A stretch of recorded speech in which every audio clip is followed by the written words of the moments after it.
Hey guys, welcome back to the channel. I'm Adam. Thanks for stopping by and hanging out for a little bit. So today, got something a little bit different. I know I say it all the time, but it is a little bit different than what I'm used to. So once again, in my vast intelligence of living in the back of a dirt road in the middle of the country where I don't have access to payment, bought another on-road car kit. So I got this one for two reasons. One, it is incredibly cheap. I think currently you can get this at like Tower Hobbies or A-Main for about 110 bucks for the kit. Affordable little car. The second reason, it's front wheel drive. I've never had a front wheel drive car. I've had four wheel drive touring cars and rear wheel drive cars. Some of those were because the front diff blew out, but regardless, I've had rear wheel drive, never had a front wheel drive. So decided to try something different. And it's kind of a cute little adorable car to go along with all that. And sorry for any of you hardcore guys out there that, think this is a tough road car, but it's cute. Anyway, I'm going to rip it out of the box. We'll go through it real quick on the bench of the parts you get. I will put together kind of a build montage of as things happen along the way. And if we run across anything odd during the build, I'll stop and kind of talk about it real quick. So let's get it laid out on the bench, see what's in the box. We'll kind of go through it together. Never seen this before except on YouTube, and we'll get to building. All right, so we're going to do this a little bit different. I'm going to do this on the bench, on the fly. So let's start out with the first things. So first you get your instruction decal, your instruction layout for finishing the body. So cutting the body, painting the body, and then applying all the decals. So the decals in the kit are, there's a lot of little ones to cut out, but there's no main ginormous stickers. The Jägermeisters are about the biggest. There's a lot of little tiny finicky ones of the chrome surrounds around the windows and the wipers and all that stuff. But overall, should not be too bad to get this decaled up. They do give you the window stickers to mask off the windows. Now these you'll have to cut out yourself, as well as all the decals.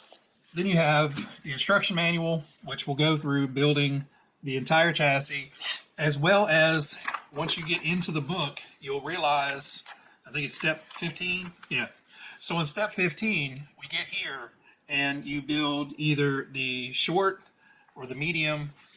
And then over here, you have step 15 for the long wheelbase. Not quite sure why I didn't put step 15 on all one page, but whatever. So just realize when you're doing this, you have short, medium, and long steps that you have to complete to do the chassis correctly. Now in here, it specifies that we have the long wheelbase right on the instructions here. So no guesswork. You need to build the long wheelbase evidently for this.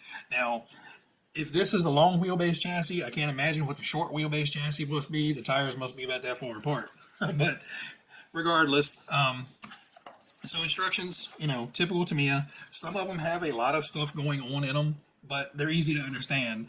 Basically, you're putting all this together kind of as a pre-assembly and then actually assembling it on the car.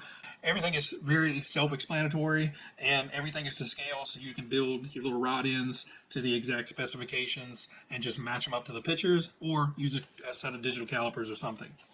So quite a few steps in here. I think there's 26 steps overall, which is, a lot for a small little car. But there seems to be a lot of stuff packed into a tiny little package. So looks like, you'll have to pay attention to this one a little bit more than, say, a grasshopper. I think there's like a dozen steps in that.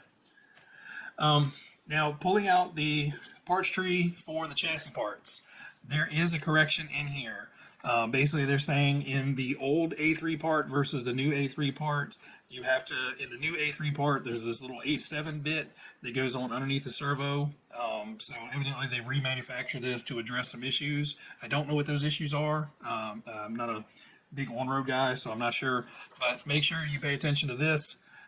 When you're pulling it out of the kit, don't toss this aside because you'll probably have issues mounting the servo later on. But you have your chassis bits here. So it looks like your main chassis components there. You have two same parts trees. So you have shock parts, you have suspension arms, so you have like tiny little two-piece suspension arms. So you have four big pieces, four small pieces. You have your friction shocks. These are kind of like the snap and twist type friction shocks. The little battery tray kind of extension pieces off the frame, and of course the body post to mount the body.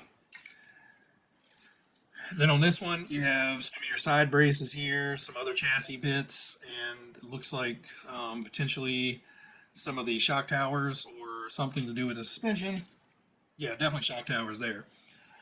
The battery retainers, wheel nuts, some steering bits, your motor plate, and some other pieces.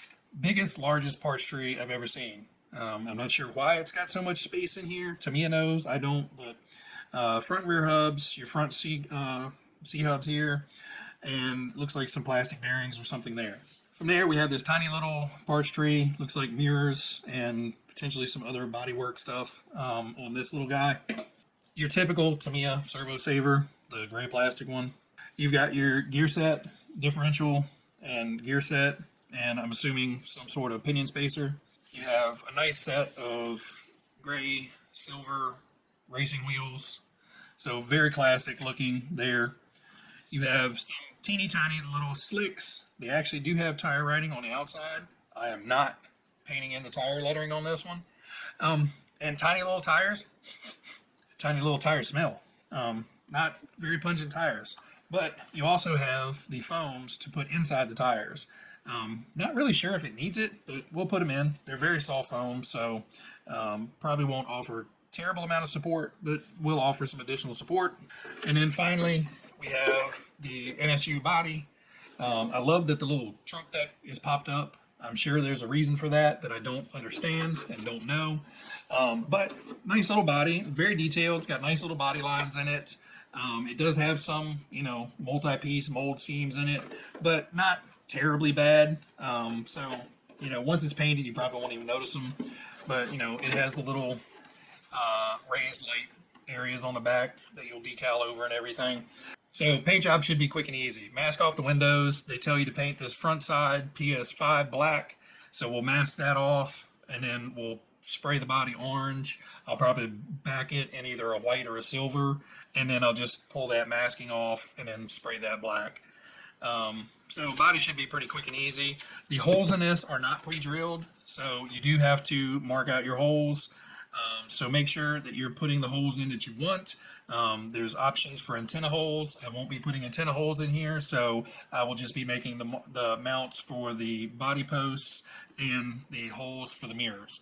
Other than that, we're going to leave it hole free. All right, guys, so I'm going to get to building, and we'll come back once we've got something built.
guys, so we got the built chassis all put together. Did do some upgrades on it as I went. Didn't kind of cover those earlier, but we did put a sports tune motor in it. Put bearings all the way around, including in the steering rack. I don't know if you need to do that. I was hoping it would take some of the slop out of it, but it will reduce wear. You don't have plastic on plastic rubbing back and forth. You actually have the bearing in there to keep the friction down. But there is a little bit of steering play in the front end, just because you have this long linkage and then all these different linkages up here. Just inherently adds a little bit of play. But overall, it shouldn't be noticeable when driving. I did go and put the stock shocks together, and I did not like them at all. So what I did is I had a set of TTO2 shocks built for one of the other cars that I was going to upgrade, but they were the exact right size. I don't know if they were intended to go on here, but they work perfect.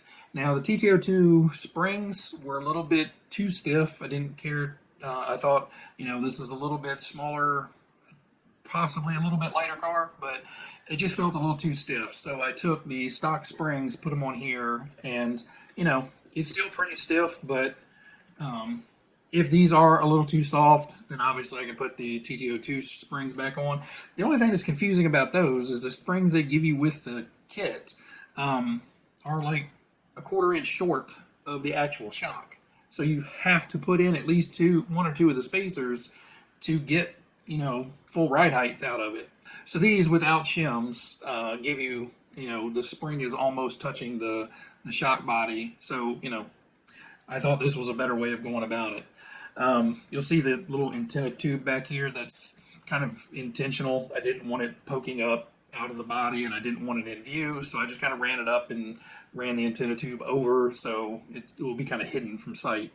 It was a unique build. There were some areas that were odd. I've never built this chassis, so some areas you kind of struggle on. I think the biggest thing is they don't have all the short wheelbase, medium wheelbase, and long wheelbase kind of laid out all together. It kind of gets jumbled up around in there, and you just kind of have to really pay attention to what you're doing.